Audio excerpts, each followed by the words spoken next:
ఈరోజు ఆంధ్రప్రదేశ్లో 175 నియోజకవర్గాల్లో మెడికల్ కాలేజీలను ప్రైవేటీకరణ చేయవద్దు అని నినాదంతో జగనన్న ఇచ్చిన ఈ కార్యక్రమానికి హాజరైన మన ఇన్ఛార్జి రాంబాబు గారు, ఇంకా నాయకులందరికీ, లాయర్లకు, పెద్దలకు, చిన్నలకు, పార్టీ నాయకులందరికీ, సోదరులు మీడియా వారందరికీ కూడా నమస్కారాలు.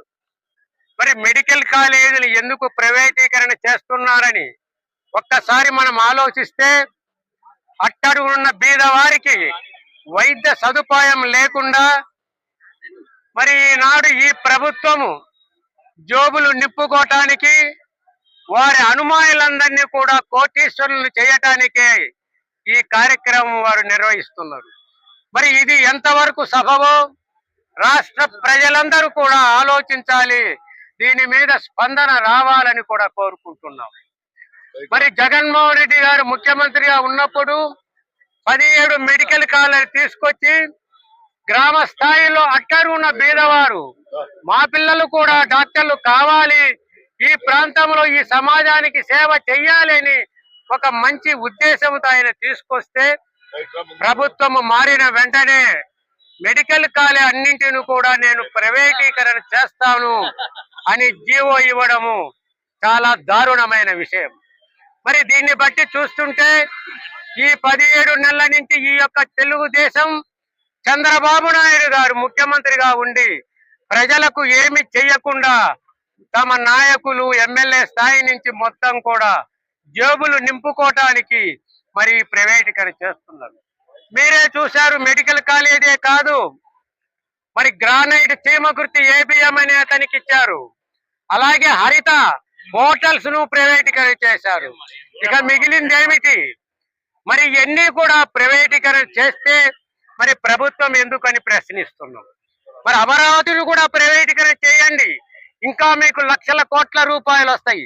అక్కడ రాజధాని ఎందుకు? అది పేదవారికి చేయకుండా, రైతులకు చేయకుండా, మహిళలకు చేయకుండా, మరి ఈనాడు ఆరోగ్యశ్రీలు తీసేసి, మరి ఈ రోజు ఇక్కడ ఒక పేషెంట్ ఉన్నాడు, ఏదైనా జరిగితే అదే ఇక్కడ మెడికల్ కాలేజ్ ఉంటే వెంటనే అటు ఒంగోలు కానీ, కర్నూలు కానీ, ఇంకా వేరే ప్రాంతాల్లో పోకుండా ఈ పేషెంట్ను ఇంజక్షన్లు ఇచ్చి ఆరోగ్యము బాగు చేసేవారు. మరి ఇలాంటి పరిస్థితులు అట్టడుగున బీదవారికి మీరు చేస్తున్న సహాయం ఏమిటి చంద్రబాబు నాయుడు గారు? ఇప్పటికైనా మీరు ఆ జీవోను రద్దు చేసి ప్రజల్లో మమేకమై ఈ రోజు ప్రైవేటీకరణ రద్దు చేయవలసిందిగా కోరుకుంటున్నాం. అంతేకాదు, జగనన్న ఒక్కటే ఇచ్చారు హెచ్చరిక, ఎవరైనా ప్రైవేటీకరణకు ముందుకు వచ్చి మెడికల్ కాలేజ్ తీసుకుంటే నా ప్రభుత్వం వచ్చినప్పుడు మేము అందరినీ కూడా బయటికి పంపిస్తాము, మీరందరూ జాగ్రత్తని హెచ్చరించబట్టే ఈ రోజు ఎవ్వరు కూడా రావడం లేదు.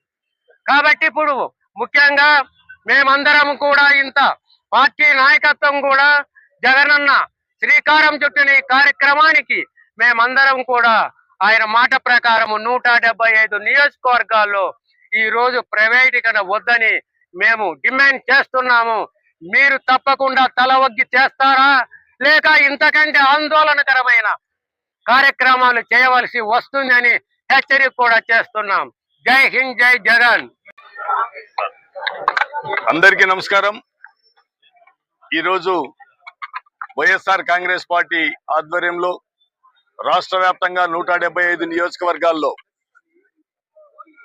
ప్రభుత్వ మెడికల్ కాలేజీలని, వాటికి అనుబంధంగా ఉన్నటువంటి ఆ టీచింగ్ హాస్పిటల్స్ ని ప్రైవేటు వ్యక్తులకు దారాదత్తం చేస్తున్న దానికి నిరసనగా ఈ కూటమి ప్రభుత్వం తీసుకున్నటువంటి నిర్ణయాన్ని పునర్సమీక్ష చేసి దాన్ని రద్దుపరచి, ఏదైతే జగన్మోహన్ రెడ్డి గారు ప్రభుత్వ మెడికల్ కాలేజీలని మంజూరు చేపించారో అవి అలాగే కొనసాగే దాని కోసం నిరసన వ్యక్తపరుస్తూ వైఎస్ఆర్ కాంగ్రెస్ పార్టీ శ్రేణులన్నీ కూడా ఈరోజు కదం తొక్కడం జరిగింది.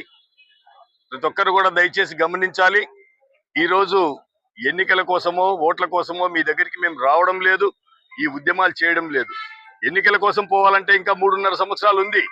కానీ జగన్మోహన్ రెడ్డి గారు ఓడిపోయినప్పటికీ, జగన్మోహన్ రెడ్డి గారి పార్టీకి చెందినటువంటి వ్యక్తులు ఓడిపోయినప్పటికీ కూడా ప్రజల యొక్క మేలు కోరుతూ ప్రజల సంక్షేమాన్ని కోరుతూ ప్రజలు బాగుండాలి అనేటువంటి ఏకైక ఆలోచన విధానంతో మేము ప్రజల్లోకి వచ్చి ఈ కూటమి ప్రభుత్వం చేస్తున్నటువంటి ప్రజా వ్యతిరేక కార్యక్రమాల గురించి ప్రజలకు వివరిస్తా ఉన్నాము.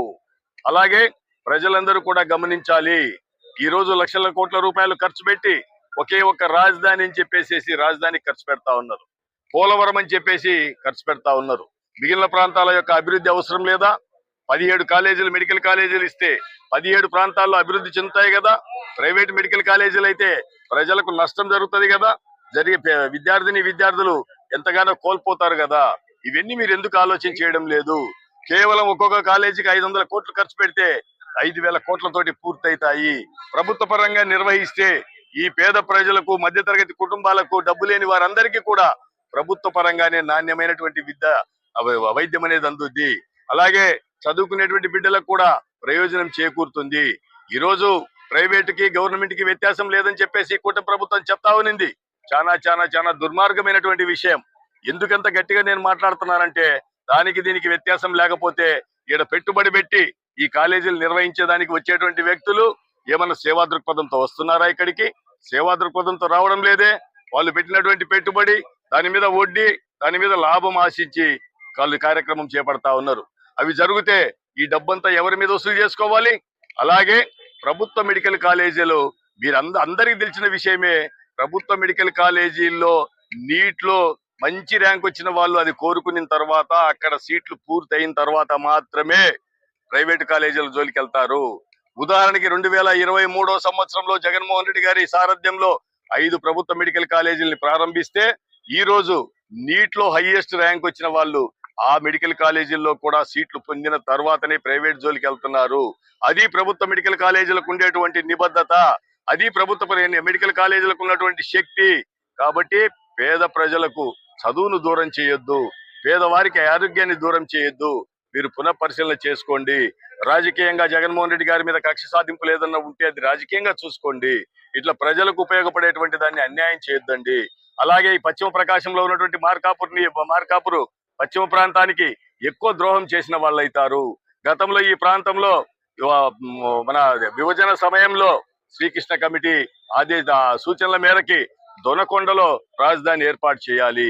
కానీ దురదృష్టవశాత్తు మీరు నిర్ణయం తీసుకొని అక్కడే అమరావతి కేంద్రంగా చేస్తా ఉన్నారు. అలాగే ఈ రోజు ఇది కూడా ప్రైవేట్ పరమైతే మా ప్రాంతానికి ద్రోహం చేసిన వారు అవుతారు అని చెప్పేసి తెలుపుతూ అలా కూటమి ప్రభుత్వం తప్పనిసరిగా పునరాలోచన చేసి ఖచ్చితంగా ఏదైతే జగన్మోహన్ రెడ్డి గారి సారథ్యంలో ప్రభుత్వ పరంగా మెడికల్ కాలేజీలు దానికి సంబంధించిన అనుసంధానంగా ఏర్పాటు చేసినటువంటి హాస్పిటల్ ఉన్నాయో వాటిని అలాగే కొనసాగించాలని చెప్పేసి వైఎస్ఆర్ కాంగ్రెస్ పార్టీ మార్కాపూర్ నియోజకవర్గ పక్షాన డిమాండ్ చేస్తూ సెలవు తీసుకుంటా ఉన్నా. జై హింద్. ఇక్కడికి విచ్చేసిన ప్రతి ఒక్కరికి కూడా ధన్యవాదాలు, నమస్కారాలు తెలుపుకుంటా ఉన్నా. జై జగన్, జై జగన్, జై జగన్.